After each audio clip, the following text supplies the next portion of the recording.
Good morning, everyone. Happy Thursday. Oh my God, I cannot believe it's finally Thursday. This felt like a long week to me.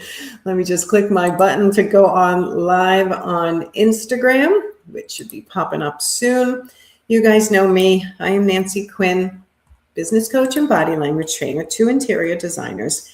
And it's crazy sometimes when life gets busy with your business, how all these to-dos end up causing you to get overwhelmed and sometimes be the bottleneck. So give me 1 second, guys, because I am struggling here with Facebook for some reason, and I want to get us back on Facebook. So I'm going to try again. Give me a second.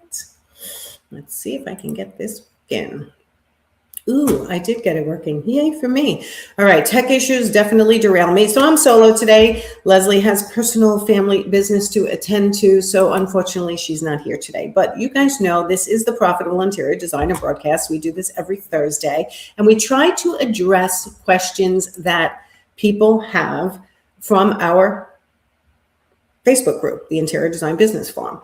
So this is so funny what's happening with my tech today. Give me 1 more second. So today I want to read you a question that came in, and we never give the person's name, and sometimes we make up fake names.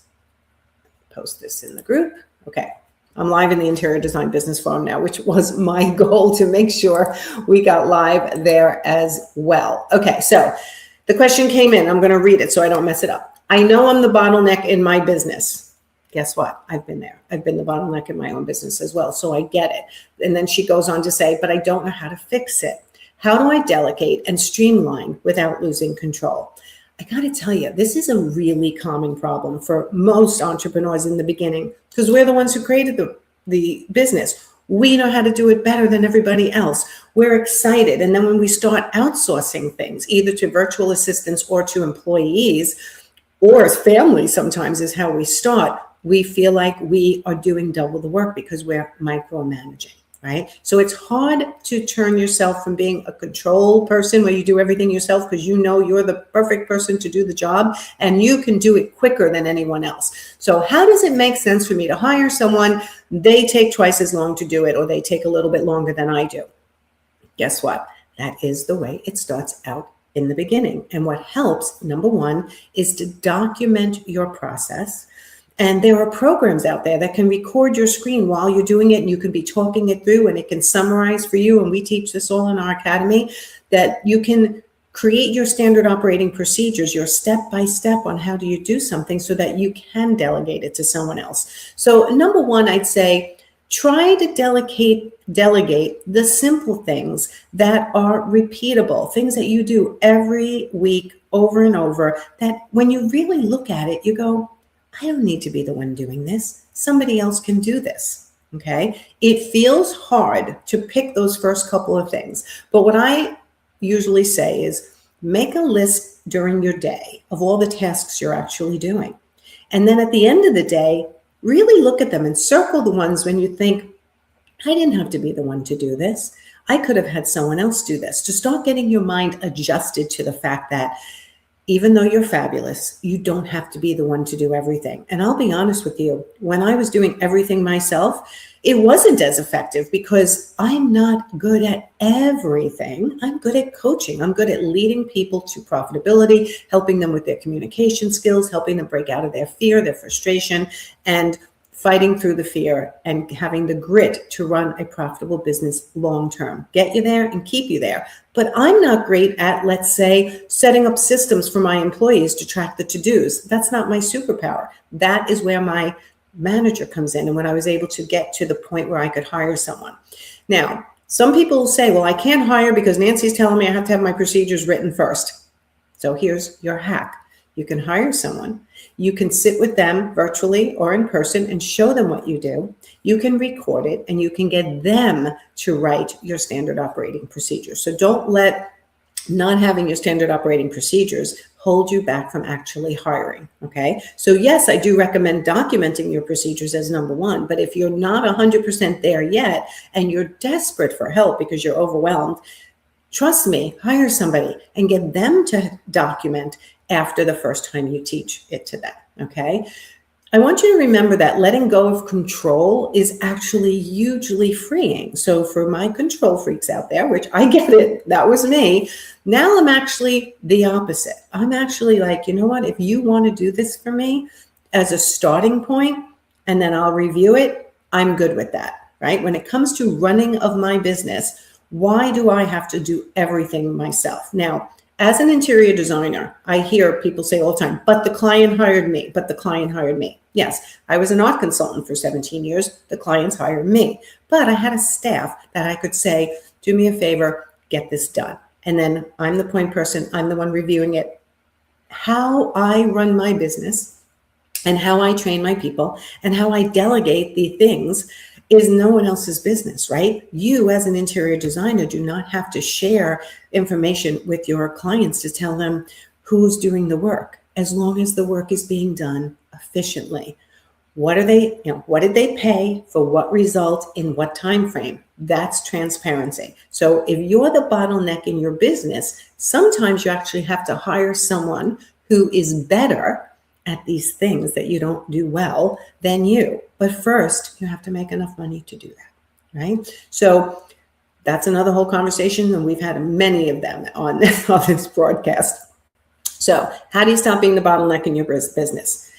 Start learning to document your procedures. You've heard this before, SOPs, standard operating procedures. For those of you who've worked in the corporate world like I did, it's basically a procedure manual. It's just digital in these days, and you keep it stored in one of your drives on your computer so you can share it with people you hire. And it's a reminder for you for the things that are rinse and repeat, repeatable, and that work, so you don't keep changing them. Okay. At this point, as an example, both Lesley and I have our standard operating procedures stored in our cloud worlds, and anybody we hire, we can direct them to the procedure and say, this is what I'd like you to do. In the beginning, you want to check to make sure they're doing it right, but then you have to release control. I remember, many times actually, but one in particular, an interior designer called me and she was so upset with her employee. They made a mistake. I taught them how to do it. And this was a very expensive mistake. And, a lot of emotion around that, which I get. But I basically said, if you were doing 100% everything yourself, would you make mistakes sometimes also? Yes. So we have to have a little bit of expectation of our staff who we hire, but we also have to have humanness, which is that we also can make mistakes. It's like having a house cleaner every other week or once a month or once a week, and occasionally something might break or something might be missed. They are human, even though you pay them, right? Same as you when you're working with your clients. So if you're the bottleneck in your business, I want you to start learning to identify the simple tasks that truly you don't have to be the one doing, and start getting your mind adjusted to visualizing someone else doing it and how that feels. And then starting to document your smaller procedures at least, and start with that identification. What do I not have to do myself? Let's start there. And then start thinking about who would be the best person to go in this seat to do these, okay? If you are the bottleneck in your business, it's either because you are not releasing enough control, and it could be because you're not making enough money yet. So we have to identify why. Are you a control freak, or is it that you really are not making enough money to delegate? And then once you are making enough money to delegate, we want to hire people who are better at certain things than even we are. That's what truly makes life easier.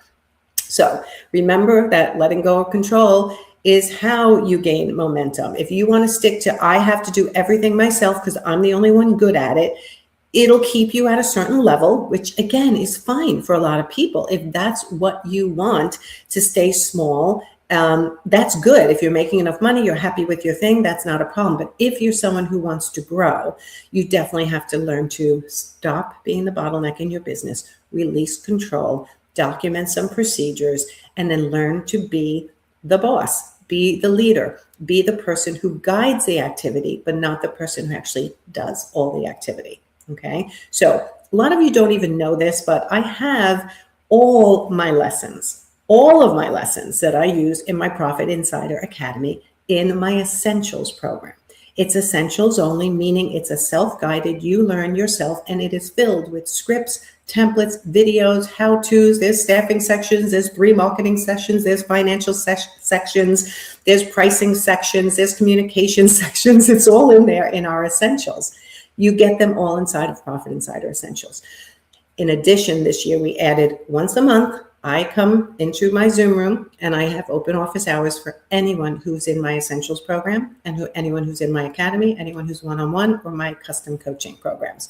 So if you need assistance with getting your standard operating procedures written, how are you supposed to write them? What are they? What do they even mean? How do you do it step by step?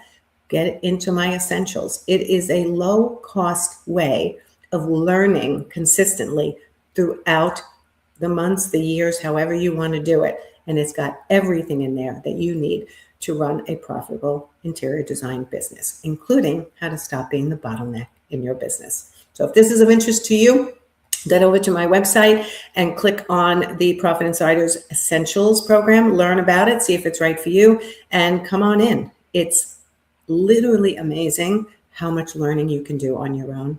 And if you are a self-learner and you don't need the accountability. Okay, so check out my Essentials program. I'll talk to you guys soon. Bye, everyone. Have a great day.